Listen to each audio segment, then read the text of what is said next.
Aujourd'hui, l'idée, c'est de faire un peu le tour des fonctionnalités de SolidWorks en général. Donc, on va commencer par la première étape qui est: qui suis-je? Donc, je suis, consultant chez Visiative, donc, consultant technique, et mon rôle, c'est d'accompagner mes collègues pour les présentations, ou pour aujourd'hui faire une présentation, multiple sous forme de webinaire, autour de différents sujets autour de SolidWorks aujourd'hui. Et donc, j'ai rappelé ici l'agenda par rapport à ce qui a été, indiqué dans l'invitation. Donc, le but, c'est de vérifier un petit peu les fonctionnalités qui sont disponibles dans SolidWorks. On parle bien de SolidWorks, conception, puisque vous voyez de la première ligne qui est en noir ici, le logiciel s'appelle maintenant SolidWorks Design, hein, SolidWorks Conception en français. Ils ont voulu différencier les différentes versions de SolidWorks, puisque vous savez qu'il y a ici, il y a SolidWorks Visualize, il y a SolidWorks Toolbox. Donc, tous les modules s'appellent SolidWorks quelque chose. Et donc ici, SolidWorks Design, c'est SolidWorks Conception. Donc, on va faire un peu un focus sur les différents niveaux de version. Donc, juste un rappel, hein, donc on va commencer par là. On va ensuite plonger un peu plus en détail sur certaines fonctionnalités uniquement, mais déjà dans un premier temps, refaire un point sur ce qui existe dans SolidWorks. Donc, on voit ici les différentes versions. La première, c'est la standard. La standard, c'est SolidWorks Design Standard, son joli petit nom maintenant.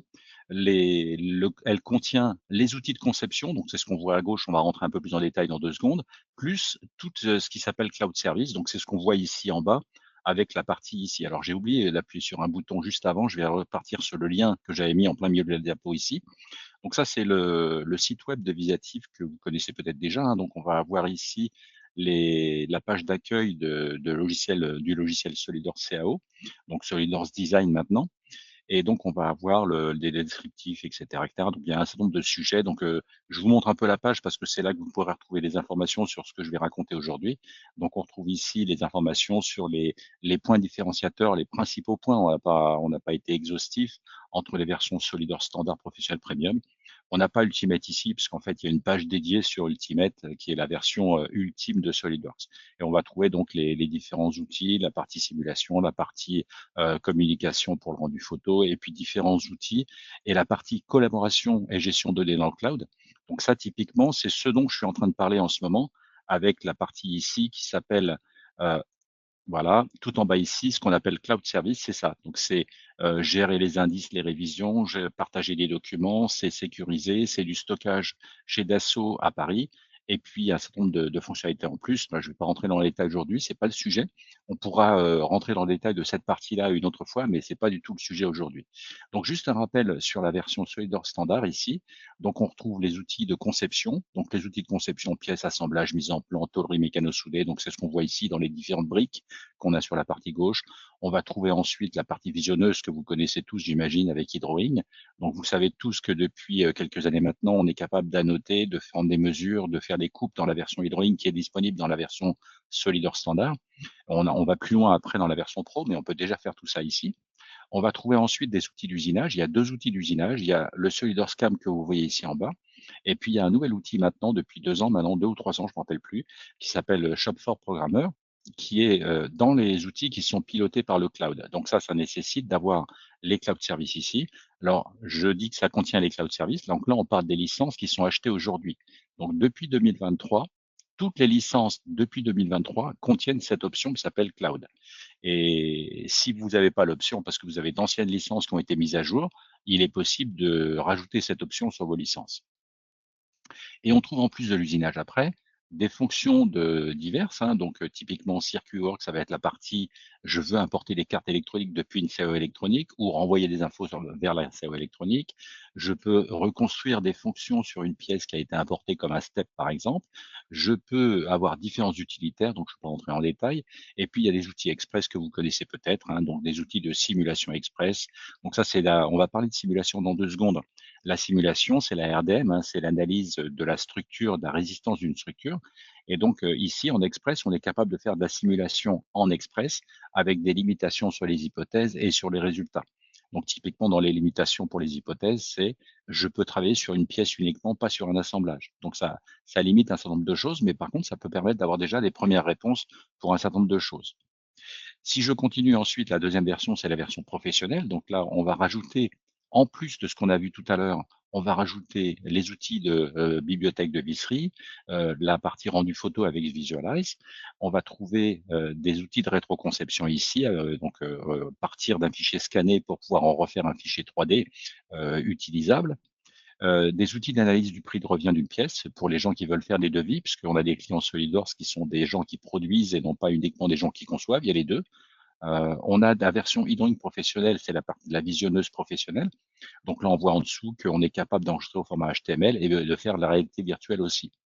Et puis la partie SolidWorks PDM standard, qui permet de faire de la gestion de révision, de gestion de données techniques plutôt, voilà, en version standard. Donc c'est une version limitée de la version PDM que vous connaissez peut-être, mais c'est une version qui permet de répondre déjà à beaucoup de problématiques de gestion de données qui sont un peu en concurrence avec ce qu'on a vu tout à l'heure ici avec les cloud services tout en bas.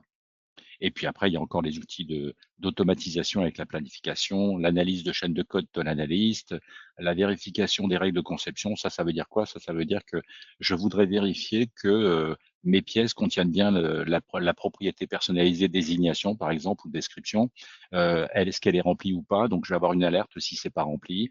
Est-ce que mes flèches sur mon cartouche sont bien noires dans les cotations? Est-ce que enfin, toutes les problématiques de standardisation de la représentation des règles de dessin.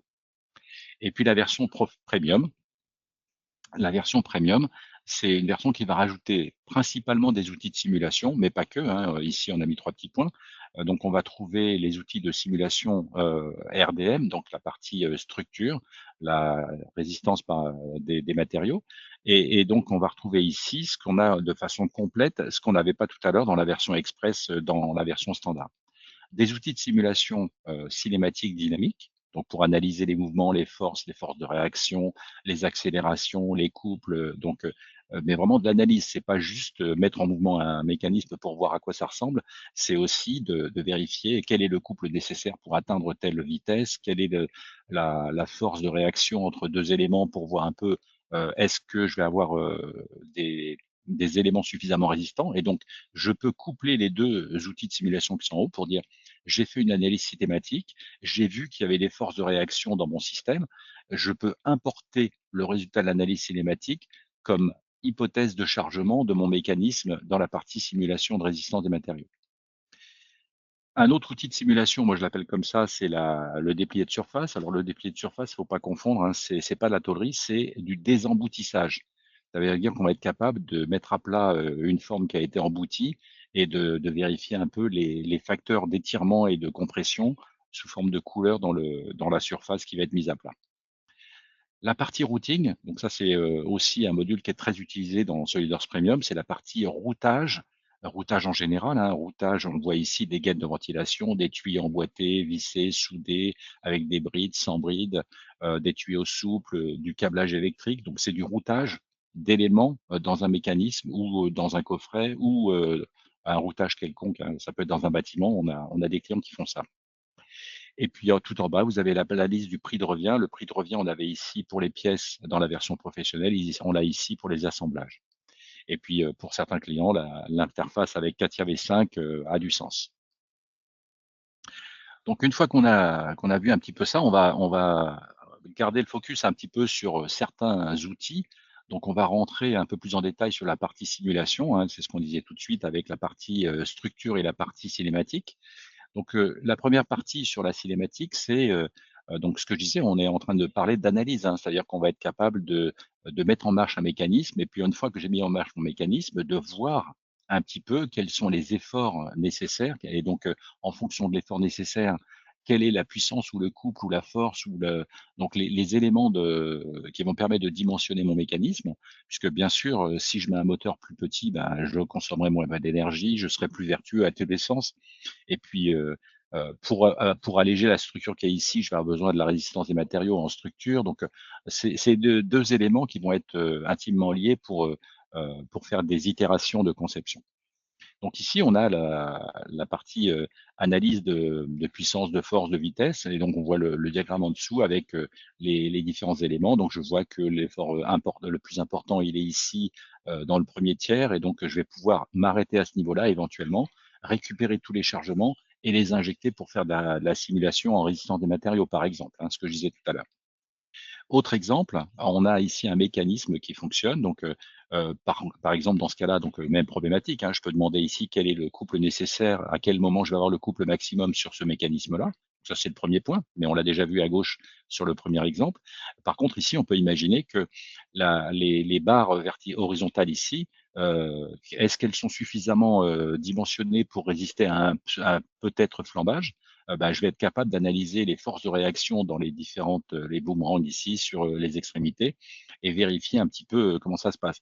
Donc je serai capable à tout moment de venir ici, par exemple, je ne sais pas si c'est l'élément, le cas le plus défavorable à cet endroit-là, j'ai pas le diagramme en ce moment, mais je peux imaginer, je fais une pause à ce moment-là, je récupère tous les efforts qu'il y a là-dedans, toutes les forces de réaction sur tous les composants et j'injecte ça dans la partie simulation d'analyse, par élément fini pour vérifier les résistances de chaque élément. Et puis une autre chose qui est possible aussi, alors là, c'est pas dans la version SolidWorks Premium, c'est dans un autre module. On est capable, à partir d'un diagramme de Gantt, hein, donc un diagramme temporel pour planifier les déplacements, d'organiser le fonctionnement d'une machine, de simuler le fonctionnement d'une machine avec un process. Donc ici, on voit le chargement-déchargement. Là, c'est le chargement de cartonnage. Et donc d'analyser les temps de cycle, d'analyser les phases critiques et d'optimiser tout ça. Sur la partie structure, donc la partie résistance et matériaux, la première question, c'est: est-ce que ma pièce est suffisamment résistante? Est-ce que, si elle est suffisamment résistante, est-ce que je peux enlever la matière quelque part pour alléger ma pièce? Parce que si elle est plus légère, ben, je reviens à la question précédente, je peux mettre un moteur moins puissant et j'aurai moins d'efforts sur la structure et je serai vertueux, au fur et à mesure. Donc, autre point très important souvent, c'est est-ce que j'ai des déformations? Parce que si j'ai des déformations dans une machine de production, bah, je vais avoir des défauts de fabrication. Donc, c'est important et puis sur d'autres systèmes aussi. Et est-ce que j'ai fait, plusieurs hypothèses, mais est-ce que c'est la meilleure conception? Donc l'idée ici, c'est de vérifier un petit peu si j'ai des éléments que je peux améliorer. Donc, est-ce que ça supporte les efforts qui sont demandés? Et petit 1 et petit 2, est-ce que je peux améliorer ce que j'ai fait de façon, simple? Donc concrètement, ça veut dire quoi? Si on veut regarder un exemple pour voir un peu comment ça se met en route tout ça, on va aller regarder dans SolidWorks. Donc ici dans SolidWorks, je vais aller ici regarder, je dois avoir un exemple, alors on va prendre cet exemple-là. Dans cet exemple, on a une suspension, donc on va s'intéresser à la partie ici, le support de la rotule. Le support de la rotule, c'est un sous-ensemble, donc je vais aller chercher ce sous-ensemble-là. Alors on peut faire l'analyse sur l'ensemble disque, hein, c'est pas forcément nécessaire de passer par cette étape-là pour faire l'analyse. Moi, je vais venir ici sur le sous-ensemble uniquement dans un premier temps. Après, on pourra peut-être faire un peu plus, mais on n'est pas obligé de passer tout de suite avec l'analyse complète du mécanisme, hein. Je peux ici aller sur le sous-ensemble et m'intéresser à ce qui se passe. Je vais aller ici faire une nouvelle étude. Alors, on peut le faire depuis le menu que j'ai choisi ici. On aurait pu le faire depuis la barre tout en bas ici avec le menu. On va avoir ici l'analyse que je vais faire, test 4 par exemple. Donc, on va faire différentes hypothèses avec des chargements différents, donc des forces différentes, avec des matériaux différents, avec différents. On peut faire plusieurs hypothèses différentes pour comparer et faire des choix techniques. Donc ici, je fais mon hypothèse. On est en statique linéaire, donc ça veut dire qu'on reste dans la partie élastique du matériau, hein, on ne va pas dépasser cette partie linéaire. Et on a d'autres phénomènes physiques qu'on pourrait analyser. Là, ça fait pas partie de SolidWorks Premium, hein. Ici, on est SolidWorks Premium, c'est la statique linéaire, donc c'est la première brique qu'on a tout en haut. Donc je valide cette analyse. Donc il me crée un nouvel onglet tout en bas ici, test 4. Dans ce test 4, je vais récupérer toutes les hypothèses qui existent déjà, ou alors je vais les régler, hein. Typiquement ici, je suis en aluminium 60-61, donc j'ai bien récupéré mon aluminium 60-61 sur la patte principale. Donc, je récupère les matériaux, mais je pourrais techniquement lui dire ici, je voudrais changer le matériau pour tester un matériau différent. Est-ce que ce serait mieux en acier ou un autre aluminium? Bah, je pourrais le tester ici pour faire valider quelque chose d'autre. Je peux jouer ici sur les connexions. Les connexions, c'est quoi? Bah, c'est techniquement ici, j'ai un axe, j'ai la rotule, j'ai la patte. Est-ce que l'axe qui est ici, il est ajusté dans la petite patte qu'on a ici? Ou est-ce que l'axe qui est ici, il a du jeu et donc il va appuyer sur une partie du palier uniquement? Donc on va pouvoir gérer tout ça. Est-ce qu'il y a décollement? Donc on pourrait, là ce ne sera pas le cas dans cet exemple, surtout dans la première simulation, mais on peut aller jusque-là déjà. Autre cas, de chargement, ça va être, maintenant, quelles sont les conditions, quels sont les efforts qui s'appliquent sur mon système? Donc là, dans cet exemple-là, on voit qu'on a notre petite patte qui est vissée, boulonnée sur la direction et donc, ici, on va aller encastrer cette plaque. Alors on peut faire plus, que ça, mais on va, dans un premier temps, déjà ici, passer en encastrement. Encastrement, ça veut dire qu'on va bloquer les 3 directions, les trois axes avec les 3 rotations. Si j'étais en appui plan uniquement, on bloquerait une seule translation. Si j'étais en pivot, ben, on bloquerait les rotations, ce qui est pas pertinent dans ce cas-là, mais on pourrait bloquer les rotations. Moi, je vais ici lui demander d'encastrer la face arrière. Et puis l'autre partie de la mise en données, ça va être ici de lui dire, bah, je vais mettre des forces là-dessus, donc des forces, des coupes, de la gravité, des forces centrifuges. Tout à l'heure, je parlais de palier, de faire un chargement qui soit pas linéaire, mais qui soit réparti suivant la forme, hein, en palier. Des chargements de température, alors là, c'est pas dans SolidWorks Premium, hein, c'est dans d'autres domaines, mais on pourra avoir des récupérations comme ça de différentes informations. Donc je vais mettre ici une force. La force, elle s'applique sur la rotule. Alors, on aurait pu délimiter une zone sur la rotule, hein. Là, je prends toute la partie cylindrique, sphérique de la rotule. Je vais la faire, cette force qui s'applique dans la direction de la biellette, hein. C'est ce qu'on a vu sur la diapo. On va revenir tout à l'heure sur mon PowerPoint et on verra comment c'était matérialisé. On avait, l'hypothèse, c'était ici qu'on avait 600 kilos, donc ça veut dire 6000 newtons. Donc, je peux bien sûr la mettre dans un sens ou dans l'autre. Je pourrais avoir des directions différentes. Là, je me suis appuyé sur une partie de la pièce elle-même, mais j'aurais pu récupérer d'autres paramètres. Et là, j'ai suffisamment d'informations pour faire une première analyse. Donc, pour faire une analyse, je vais demander ici d'exécuter. OK, donc la première chose qu'il va faire, c'est le maillage. Donc, on a vu passer le maillage, c'est assez rapide, hein, donc, et ensuite, il fait l'analyse.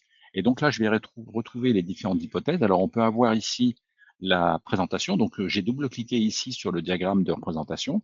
Je vois que moi, il y a des hypothèses là-dedans que je trouve pas très lisibles. Donc, je vais le mettre ici avec des décimales. On va voir ici les décimales. Je vais dire ici qu'en plus, je voudrais que tu mettes ça dans une unité que je comprends un peu mieux, donc le newton par millimètre carré, et on valide. Et donc, on va avoir ici le résultat qui va être, on voit la répartition des contraintes. Alors, pour information, hein, mon aluminium que j'avais ici, c'est un aluminium qui doit être autour de 200 mégapascales comme limite élastique. Donc, on est en dessous de la limite du matériau largement. Si on était dans la limite du matériau, on verrait une petite flèche rouge qui s'affiche dans le diagramme pour nous dire, attention, toutes les zones au-dessus de cette valeur-là sont au-dessus de la limite du matériau. Et on voit ici donc les déformations. Donc ici, on voit que les zones rouges se déplacent de, pareil, hein, en millimètres, ici, on va le mettre en scientifique, on va le mettre en flottant pour lire ça lire simplement. Donc on voit qu'on se déplace à peu près d'un dixième dans les zones rouges. Donc à vous de voir si c'est prépondérant, le facteur prépondérant, c'est la limite élastique, la contrainte, ou est-ce que le facteur prépondérant, c'est comment dirais-je, le, euh, les déformations, ce qui peut être important aussi. Ensuite, on va retrouver les différentes informations. Donc, on voit l'échelle de couleur. Avec l'échelle de déformation, on est ici déformé 60 fois à peu près. Donc, il y a un certain nombre d'informations qui sont disponibles. Alors là, on a un exemple qui est très simple, donc ça va pas se passer très bien, mais on a des capacités pour analyser le mouvement, voir un peu quand on appuie sur des choses qui sont pas symétriques, il peut y avoir des déformations bizarres qui se produisent. Donc, on est capable d'analyser tout ça. On est capable ici de faire euh, des représentations avec tout ce qui est au-dessus ou en dessous d'une limite. Donc là, je voudrais montrer tout ce qui est au-dessus d'une limite. On voit ici la flèche qui nous montre à quel niveau on est actuellement. Donc, je vois un peu ce qui est au-dessus de la limite. Donc là, on a les éléments qui sont au-dessus ou au-dessous de la limite. Si je l'inverse, je pourrais demander ici d'inverser la représentation. On va repartir sur la partie qui est en dessous de la limite. Mais techniquement, ça veut dire que à un moment donné, je peux dire, je pourrais imaginer d'utiliser cette représentation ici pour dire, en l'occurrence, toutes les zones qui sont cachées en ce moment, c'est des zones qui n'ont pas d'action sur la résistance, j'exagère un petit peu, et que je pourrais retirer. Donc après, il faut quand même que les deux pattes supérieures et inférieures soient connectées, mais globalement, ça veut dire que si je fais un gros trou au milieu ici, ça ne posera pas de problème sur la résistance de la pièce. Donc voilà un peu le principe de fonctionnement de la partie simulation dans SolidWorks, hein. C'est ce type d'analyse qu'on va pouvoir faire très facilement. Donc là, je vais juste fermer tout ça pour qu'on puisse avancer. Et je vais juste démarrer. On va revenir sur ce qu'on était en train de faire. Voilà, je vais juste démarrer ici, ouvrir quelques éléments pour continuer tout à l'heure. Donc là, on était sur cette partie-là. On était en train de dire tout à l'heure qu'on avait une, euh, une analyse sur la rotule qui était ici avec la direction. Donc ça, c'est les hypothèses qu'on a vues à l'instant. On pourrait analyser les déformations, hein. Ici, on voit qu'on a, les déformations comme on le disait tout à l'heure. Là, donc là, voilà ce que je disais tout à l'heure, on est autour de 40 au maximum dans les zones orange-rouge ici et on voit que la limite du matériau dans cet exemple-là, c'est de l'acier. On va être autour de 600. Donc, si on avait quelque chose qui était visible au milieu, ben, on aurait la flèche qui apparaîtrait. Un autre sujet qui est dans SolidWorks Premium, c'est ou dans Premium aussi, oui, ici, c'est la partie, tuyauterie, routage, hein, c'est ce que je disais tout à l'heure. Donc la partie tuyauterie, routage, ça va être la partie, ici, SolidWorks Routing, qui fait du routage de plein de choses différentes. Et donc, un exemple ici de ce qu'on peut faire, c'est du routage de tuyaux souples. Donc là, on voit des tuyaux souples et on est même capable de lui dire, bah, ici, c'est un tuyau standard, bah, par exemple celui-ci, c'est un tuyau standard de 500 millimètres. Donc, il va faire un brin mou ici qui va correspondre à la longueur libre quand j'ai câblé mon mécanisme. Ou alors faire des tuyaux cintrés. Donc là, on est des tuyaux qui sont avec des connecteurs aux extrémités. Là, on était sans connecteur, hein, c'est du pneumatique ou l'hydraulique qui est emboîté. Là, ici, je vais avoir des tuyaux avec des connecteurs, avec des raccords, avec des T, avec autre chose, et avec éventuellement des filtres, des assécheurs ou des choses comme ça. Mais ça pourrait être éventuellement des tuyaux ici avec, là, on est sur de la tuyauterie soudée. Et donc sur cet exemple-là, on va regarder un petit peu comment on fait pour construire en tuyauterie avec SolidWorks. Donc sur cet exemple-là, on voit que la tuyauterie qu'on avait à l'écran à l'instant, elle est pas encore représentée. Donc on va aller s'intéresser à la construction de cette route. Donc, on veut router depuis la sortie de la cuve du réservoir en haut ici jusqu'à la pompe qui est en bas. Et pour faire le routage, ben, on va aller juste récupérer ici une bride. Alors là, on voit qu'on a des brides, ça fait partie des bibliothèques, hein, donc je vais revenir dessus tout à l'heure. On va commencer la partie tuyauterie avec de la tuyauterie ici. Moi, je vais démarrer avec une bride que je vais insérer. Donc, vous avez les brides que vous avez vos bibliothèques dans votre société, hein. Ici, on a une bride avec collerette, on a une bride sans collerette ici. Donc, moi, je vais prendre celle-ci en fonction des spécifications de votre, comment dirais-je, de votre cahier des charges. Donc, vous allez choisir la taille qui vous convient. Donc, ici, on est en norme américaine. Donc, on est en 4 pouces classe 150. Ça veut dire que on a le DN, c'est le 4 pouces et le PN, c'est le 150. Donc, c'est la pression et puis la résistance à la pression et puis le diamètre nominal. Et donc, à partir de ces paramètres-là, je suis capable, donc il va redimensionner ma bride pour prendre la taille qui correspond, hein. Donc, on a les bibliothèques d'éléments qu'on a vues ici. On a beaucoup de bibliothèques qui sont fournies. On va en parler tout à l'heure. Et donc, là-dedans, vous allez dire, ben, je vais dessiner la route, le routage que je suis en train de faire. Ça va être ici, on est ici en démo. Donc, on est quoi? On est le 2, on est quoi? Juillet. Voilà, donc je vais faire ici une nouvelle route qui s'appelle 2 juillet. Et dans cette route-là, ben, je vais dire ici, on va utiliser le modèle de tuyau. Je vais agrandir ça pour le voir bien. On va utiliser ici le modèle de tuyau qui est dans ma bibliothèque. Pareil pour les coudes, je vais utiliser le modèle de coude. Un coude avec un rayon, avec trois rayons, en fait, en fonction des normes que vous allez utiliser, vous allez avoir différents paramètres. On peut avoir ici aussi, on voit que pour le coude, ben, je vais avoir le chidule. Le chidule, c'est l'équivalent du PN, hein, pour nous. C'est la résistance à la pression, la classe de tuyauterie. Donc, on peut imaginer, en restant dans les mêmes dimensions, qu'on a différentes classes de résistance. On peut mettre des calorifuges ou d'autres types de gaines autour du tuyau qui vont être matérialisés en 3D. Matérialisé en 3D, c'est important, hein. Ça veut dire que je vais être, si j'ai un gros calorifuge, capable de détecter les interférences, les collisions entre le tuyau, sa protection, sa gaine, et un autre tuyau ou autre chose. Donc pour prévoir un petit peu la conception de mon environnement. Donc si je valide ici, on était ici, on avait juste posé la bride pour le moment. On va avoir la silhouette du tracé de tuyauterie qu'on est en train de démarrer.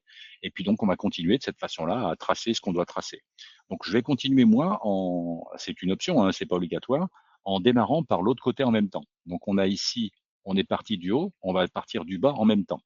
Donc on va récupérer le même type de bride, hein, c'est la même, avec la même classe de tuyauterie, ok, très bien. Et donc je vais récupérer, pareil, on va retrouver l'élément et il me propose de poser d'autres brides. Donc moi je vais pas en poser d'autres, je vais rester comme ça ici et je vais continuer. On va dessiner notre circuit. Donc moi je vais dessiner un circuit avec les options de dessin. Là on est en 3D, hein, donc on voit qu'on est dans le plan XY ici. Vous voyez au bout de mon crayon c'est écrit XY. Je peux basculer le plan de travail. Ici, on est en YZ. Et puis le troisième, c'est ici ce plan-là. Mais je pourrais être totalement libre, hein. Je ne suis pas bloqué dans ces trois plans-là. On peut avoir des alignements quelconques. Si je devais, par exemple, mettre une pente ici pour l'écoulement d'un liquide, ben, je pourrais ici lui indiquer la pente, ou bien la dessiner moi, ou bien il y a une fonction aussi pour indiquer la pente. Donc ici, moi, ce que je veux, c'est aller de ce côté-là pour aller retrouver le deuxième tuyau. Et donc, je peux aller ou bien le poser sur le tuyau existant, ou bien aller éventuellement, j'aurais pu faire dans des contraintes d'esquisse ou des choses comme ça. Sur ce tuyau qui est ici, en fait, bon, on voit on est bleu, ça veut dire qu'on n'est pas encore contraint. Je peux venir sur le tuyau ici, le supprimer. Donc là, il y a différentes options. Vous voyez qu'ici au-dessus, vous avez supprimé, vous avez une pente pour les liquides, vous avez des jeux de soudure. On a plein d'options disponibles pour compléter le tuyau, le routage. Parce que ici, on est en train de parler de routage de tuyauterie, mais ce serait vrai pour de l'électrique, par exemple, de faire une épissure ou des choses comme ça. Donc, on pourrait. Enfin, il y a plein d'options différentes qui vont permettre de tracer notre circuit. Et donc ici, j'ai retiré le tuyau intermédiaire qui n'a pas d'intérêt particulier, et ça permet d'économiser un tuyau dans mon circuit. Sur ce circuit, je vais pouvoir insérer des éléments de bibliothèque, hein, donc que vous avez créés ou qui sont fournis. Donc, typiquement dans cet exemple-là, moi, je vais aller rajouter ici une vanne équipée avec des brides. Donc, je vais rajouter ma vanne sur l'ensemble. Donc, ici, si je la rajoute ici, on a des raccourcis clavier ici pour aller pivoter la vanne. Donc, avec des angles que vous pouvez régler. Hein. Ici, moi, j'ai laissé le réglage par défaut, c'est 15 degrés par appui sur une touche. Et ça va me permettre de faire ce genre de choses. Donc, bien sûr, normalement, je serais censé ici mettre quelques dimensions. Hein. Donc, techniquement, ici, on voit que je vais poser une cote quelque part. Si je pose une cote ici, voilà, on va poser la cote, OK. Donc si je pose cette cote ici, on a la cote qui est posée là sur le segment que j'ai dessiné, mais en fait, il va aller mettre les informations correctement par rapport à quand je vais découper ici, il va les mettre dans la nomenclature de débit des tubes. On aura bien la longueur ici du tube qui est raccordé, qui s'arrête au niveau de l'emboîtement dans la bride. Donc on a bien le découpage qui est réalisé. C'est ça la valeur ajoutée en fait, c'est que on trace très rapidement le circuit et en plus on a toutes les modifications qui vont se faire au fur et à mesure. Et ici, typiquement, si je viens là-dedans et que je lui dis c'est plus 800, ça va être 500 par exemple ou 450, on va avoir une modification ici. Si je mets à jour mon mécanisme, je vais régénérer. Voilà. Donc on voit qu'on a 450 et donc on a bien la découpe qui est mise à jour et tous les paramètres qui se mettent à jour. Donc si je reviens ici, que je reviens dans le, le sous-ensemble que je viens de créer, le routage, on va retrouver ici notre routage avec les différents paramètres. Je vais être capable ici d'aller faire une mise en plan automatisée de tout ça. Donc, il y a encore des options différentes pour ce circuit de tuyauterie, pour aller faire des choses comme différentes, pour aller le redécouper ou autre chose. Hein. Donc là, je vais me mettre sur un cartouche à 0. Je vais mettre ici une nomenclature avec le modèle de nomenclature qui est là. J'ai un cartouche que je vais faire pour ma mise en plan. Donc là, l'intérêt de faire une mise en plan de cette façon-là, c'est qu'il va aller me faire la mise en plan avec le découpage qui est ici, avec le repérage éventuellement. Hein. Donc si je veux mettre un repérage ici, je vais mettre ici mon repérage classique. Hein. On est dans Solidor. Si je mets ici un coude et puis le tuyau, donc on va retrouver les différents éléments, le 5 et le 8, et puis ici on va avoir le 1, et puis après vous allez pouvoir aligner les éléments directement sur tout ce que vous voulez, et puis on va trouver au-dessus ici les informations qui correspondent. C'est le repère 1 ici, c'est quoi? Bah, c'est la bride. Donc la bride ici, c'est une bride 150 diamètre 4, hein, c'est ce qu'on a dit tout à l'heure en pouces. On a une vanne ici, on a de la visserie, on a ici les différents éléments. Et donc, on va avoir le listing de toute la nomenclature pour les différents éléments. Donc, je vais m'arrêter ici pour le moment parce qu'on a beaucoup de choses à voir. Donc, je vais revenir dans 2 secondes sur cette partie-là. Et on va avoir ici, donc je vais venir ici. Donc, on était là. Donc, on a vu un peu la manière dont on construit des circuits de tuyauterie. Donc, là, on voit un exemple avec des bibliothèques, des manomètres, des vannes, des différents éléments. Il n'y a pas de limite, hein, parce qu'en fait, on peut prendre n'importe quel fichier que vous pouvez importer chez Tracepart ou ailleurs, et puis le rendre intelligent, entre guillemets, pour qu'il sache ce que c'est que la tuyauterie. Tout à l'heure, j'ai parlé de bibliothèque. Donc, une des questions qui revient régulièrement quand on parle de tuyauterie, c'est oui, mais est-ce qu'il y a des bibliothèques? Donc, oui, il y a des bibliothèques. Donc là, j'ai ouvert un exemple sur la bibliothèque de Bride en norme DIN style. Donc, le DIN, c'est l'ISO. Hein, donc ici, on retrouve le DIN 26 quelque chose. On a toutes les références de Bride en acier DIN qui vont être listées là-dedans. Donc, techniquement, ici, c'est ce qui est indiqué ici en texte.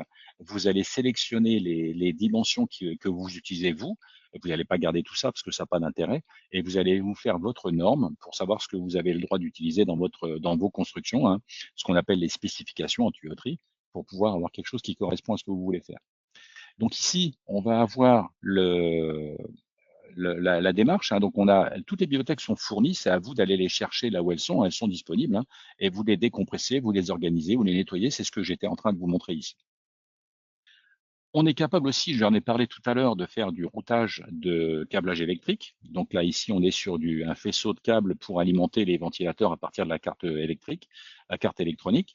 Et donc, sur cet élément-là, donc on peut aller faire le faisceau de câbles qui correspond. Le faisceau de câbles en 3D, il ressemble à ce qu'on a ici dans la vue ISO. Par contre, pour faire la construction, la fabrication, ben, là ici on a fait hors échelle pour une nomenclature, mais on pourrait l'avoir cette représentation ici à l'échelle pour préparer une planche à clous. Et donc on voit à chaque fois, pour chaque connecteur, on va trouver le connecteur 1 ici, celui-ci, il est câblé, c'est la référence du connecteur, il est indiqué un peu plus haut, c'est le connecteur 3 broches. Et donc on a la broche 1, elle est connectée sur le fil bleu, le fil rouge, le fil jaune pour la broche 3, et avec toutes les références, hein, qui correspondent à ce que vous voulez faire.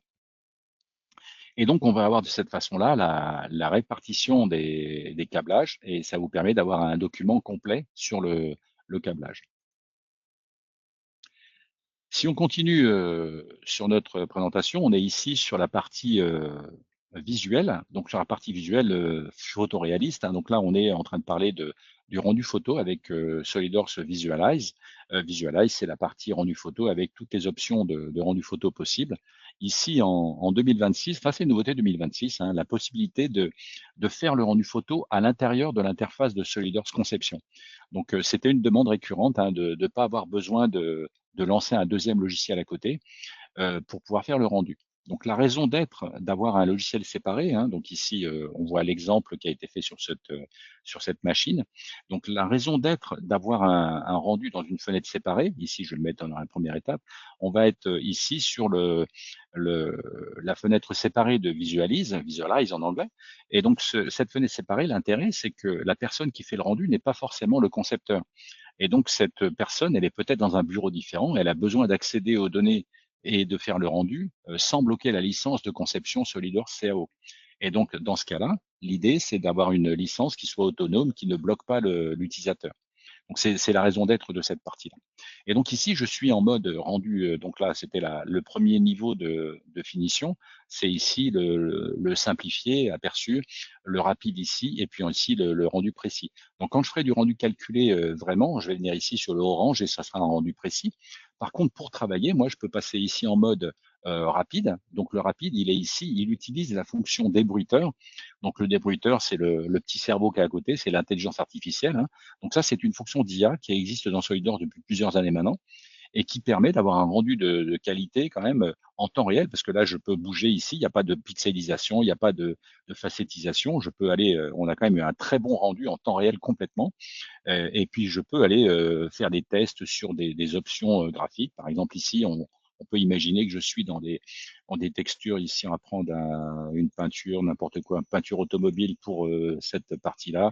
Je vais retrouver ici la qualité d'image d'une peinture. Si je prends ici voilà, on va prendre un verre teinté en bleu. Je prends ici l'amortisseur en verre bleu ou en plastique transparent bleu. Là, je vais avoir ici quelque chose qui est en rendu en temps réel. Je peux aller tester mes éclairages, tester mes matériaux pour aller voir un peu de quoi je parle. Et on voit ici que si j'écarte un petit peu cette partie-là, on va voir ici, il est où, il est là, c'est pas ça que je voulais faire. Ouais, ben, pardon, c'est ça que je voulais faire. Je vais voir ici que je vais avoir les différents composants à chaque fois pour mes différentes pièces. Et donc là, je vais avoir accès à tous les éléments et pour chaque élément, je vais avoir ici la texture, le matériau qui a été appliqué, ce qui va me permettre d'aller changer les paramètres pour aller gérer toute mon image avec une scène, avec des matériaux, avec différents effets que je peux imaginer, et puis le point de vue et la caméra, bien sûr. Et donc, les bibliothèques qui sont fournies, ben, c'est ce qu'on voit ici. On voit des exemples de bibliothèques d'apparence, hein, ça, c'est les matériaux des apparences. Mais je suis capable aussi d'aller chercher des apparences sur Internet pour aller compléter ma bibliothèque, hein. Ici, vous avez le bouton Internet. Donc là, on est chez Dassault. On va récupérer des bibliothèques de matériaux chez Dassault. Donc, typiquement, on pourrait imaginer que j'ai les peintures, poudre. Donc, on voit que ici, la poudre noire, je l'ai déjà chargée. Par contre, l'aluminium, je n'ai pas chargé. Donc là, il va aller télécharger sur mon PC la bibliothèque qui est sur Internet. Donc, je vais m'arrêter là pour cette partie-là aujourd'hui et on va continuer. Donc là, quelques images, quelques exemples d'images qu'on peut réaliser. Donc là, on voit un effet de transparence, des déformations, on voit un effet grand angle. On n'est pas ici sur une belle ellipse, on est un peu tordu parce qu'on a fait des effets de grand angle, on a un peu des effets de flou. Donc tout ça, c'est des choses qu'on peut mettre en place assez facilement. Ici, pareil, on a des effets un peu euh, de condensation, de flou, de différents matériaux. Donc tout ça, c'est des choses qu'on peut faire. Hein. C'est des réglages qui permettent d'optimiser tout votre travail. On retrouve ici un autre exemple avec du flou. Et voilà, je vais m'arrêter là ici pour cette partie-là. OK. Un autre point aussi qui était dans la version SolidWorks professionnelle, on va trouver la partie bibliothèque de visserie avec Toolbox. Donc Toolbox, ça peut être utilisé comme bibliothèque de visserie en temps réel, mais ça peut être aussi utilisé comme un générateur de visserie. Et le générateur de visserie, ça va être la possibilité de récupérer une référence de vis parce que je veux l'utiliser, mais que quand j'utilise, je vais avoir comment j'ai pas la bonne taille, je sais pas où la télécharger, donc là je vais pouvoir le générer, le mettre à disposition en dehors de Toolbox éventuellement et d'utiliser sur tous les postes de l'entreprise. Donc c'est une possibilité. On a des gens qui fonctionnent comme ça. Et donc alors je vais revenir 2 secondes encore là-dessus. L'intérêt de ça, c'est que l'intérêt de Toolbox, c'est que je vais avoir une automatisation du choix de la taille de la vis en fonction du trou dans lequel je mets la vis. Si je mets une vis hexagonale, par exemple, et j'ai pas encore choisi la taille, dans un trou diamètre 10, bah, il va mettre une vis qui est compatible. Si c'est un trou lisse, pour un trou de 10, c'est une vis de 8, par exemple. Ou alors, si c'est un trou M10, bah, il va me mettre une vis M10 à l'intérieur. Donc, il va redimensionner ma vis. Il va redimensionner la longueur en fonction des perçages que j'aurai dans les différentes pièces. Et il va me permettre de cette façon-là de faciliter, d'améliorer la productivité sur le placement des vis et le choix de la taille des vis. Mais on est aussi capable, ce que je disais tout à l'heure, c'était le cas où je voudrais utiliser ma bibliothèque Toolbox. Là, je parle des vis, mais il n'y a pas que des vis. Hein. Il y a des circlips, il y a des vis, il y a des pignons, il y a plein de choses, hein. Des goupilles, il y a plein d'éléments. Donc, c'est la quincaillerie visserie que vous pouvez trouver sur SolidWorks. Donc, si on regarde 2 secondes dans SolidWorks, on va trouver ici, je suis ici, on va trouver la partie visserie qui se trouve là-dedans. Donc là, la partie Toolbox, c'est cette partie-là. Dans la partie Toolbox, vous allez trouver les différentes normes de visserie. Donc, si je reste en ISO, pour le moment, on voit la partie visserie, la partie ici, on va le déplier là, ce sera encore plus lisible. On va avoir ça. Donc, si je prends les vis ici, je vais trouver les vis CHC, les vis à tête carrée, les vis Torx, les vis, bon, on trouve les différentes vis. Alors, parfois, certaines vis existent dans certaines normes et pas dans d'autres normes. Hein. Donc, examiner un petit peu, là, les rechercher dans les différentes normes. Si je prends ici des circlips, on voit des circlips internes et externes. Donc, on va trouver ici les différentes normes. Comme tout à l'heure, pour ma partie tuyauterie, je vais trouver les différentes normes qui sont disponibles, pas disponibles, en fonction de ce que j'ai choisi comme norme. Si je prends des vis CHC, ben, je vais trouver une vis CHC à tête fraisée. Ici, si je grossis un petit peu cette partie-là, on va avoir ici une petite fraisée 6 pans creux ou une tête fraisée. Donc là, je suis en 6 pans creux depuis tout à l'heure. Donc, c'est des CHC. Une vis comment dirais-je, tête cylindrique simple. Et puis, les différentes normes qui peuvent correspondre avec des têtes hautes, têtes basses, etc., etc. Donc, les différentes normes qui sont disponibles là-dedans. Et vous allez choisir. Hein, on voit ici qu'on a, en plus de la visserie, des pignons, des roulements, des rondelles, des joints, des goupilles. Donc, on va être capable de récupérer les différents éléments de visserie. Alors, comme je disais tout à l'heure, ici, on va être capable de éventuellement l'utiliser pour créer euh, comme générateur de vis. Dans ce cas-là, il est intelligent de choisir de créer un fichier de vis par taille. Et dans ce cas-là, il y a une option dans le paramétrage de Toolbox pour lui dire, ben, tu vas me créer une pièce par taille. C'est-à-dire que j'ai une vis M10 en hexagonale M10 par 25, une M10 par 30, M10, donc je vais avoir 2 fichiers différents. Donc là, ça va me permettre d'éviter de bloquer la capacité d'avoir des vis que sur l'utilisateur s'il n'y a qu'une personne qui a Toolbox, que sur l'utilisateur Toolbox, de le partager. Et dans ce cas-là, l'idée, c'est je vais générer des fichiers et en plus après, les fichiers, je vais les stocker à un endroit bien précis.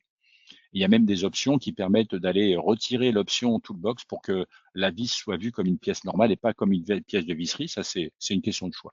Et juste un commentaire sur ce qui est écrit à gauche, c'est que un des reproches qui est fait à Toolbox régulièrement, c'est oui, mais quand je récupère un assemblage qui a été fait par quelqu'un, j'ai des vis de n'importe quelle taille, etc. Donc ça peut arriver, hein, ça dépend de vos réglages Toolbox, et ça dépend des réglages Toolbox de la personne qui vous a envoyé des fichiers. Donc il y a plein de raisons qui font que ça apparaît, mais typiquement ce que vous avez sous les yeux permet de ne pas avoir ce problème-là. Un autre exemple, dans les paramétrages, on a vu tout à l'heure qu'on pouvait créer les pièces. En bas, ici en bleu, vous avez une autre option qui permet de gérer l'affichage de la vis dans l'arbre de SolidWorks. Donc, typiquement ici, ça veut dire quoi? Ça veut dire que moi, ce que je veux faire apparaître dans le gestionnaire de SolidWorks, hein, la liste des pièces de SolidWorks, le Feature Manager, je veux le nom, la désignation, une jolie désignation. Par défaut, on aura ou bien le nom de la pièce, par défaut ici, c'est le nom de la pièce qu'on voit apparaître, ou le nom de la configuration. Et moi, je veux pas ça, je veux la désignation en français que moi j'ai préparée. Parce qu'en fait, vous êtes capable aussi d'aller à partir de, tiens, on va rester 2 secondes sur cet exemple-là. Je vais venir ici. On est capable d'aller configurer la partie toolbox. Cette partie toolbox, pour la configurer, si je prends une vis ici dans les vis, je prends une vis CHC, la vis CHC, dans la vis CHC, je prends de la vis CHC standard ici. La CHC, moi, j'ai personnalisé ça à partir d'un export dans un fichier Excel et d'un réimport ensuite. J'ai été compléter ici la désignation pour avoir une jolie désignation qui me plaisait bien. Donc là, j'ai ma désignation. La désignation normale, c'est celle-là. C'est tête hexagonale en anglais. Moi, je voulais une vis CHCM M quelque chose par longueur. Et donc, j'aurais dans ma fonction de, euh, dans mon arbre de construction, pardon, et dans mes nomenclatures, j'aurais bien, c'est marqué ici en bas, dans les nomenclatures, je veux la description. Et donc, j'aurai la description, rondelle Grover, ici, vis à tête bombée, etc., etc. Donc, il y a un certain nombre de paramètres comme ça qui vont permettre de mettre à jour les documents. Donc, ce qu'on voit ici au-dessus, c'est un extrait du fichier Excel hein, qui a permis de paramétrer. Donc, dans le fichier Excel, vous allez dans la colonne description, vous complétez l'information et vous avez des documents qui sont utilisables directement.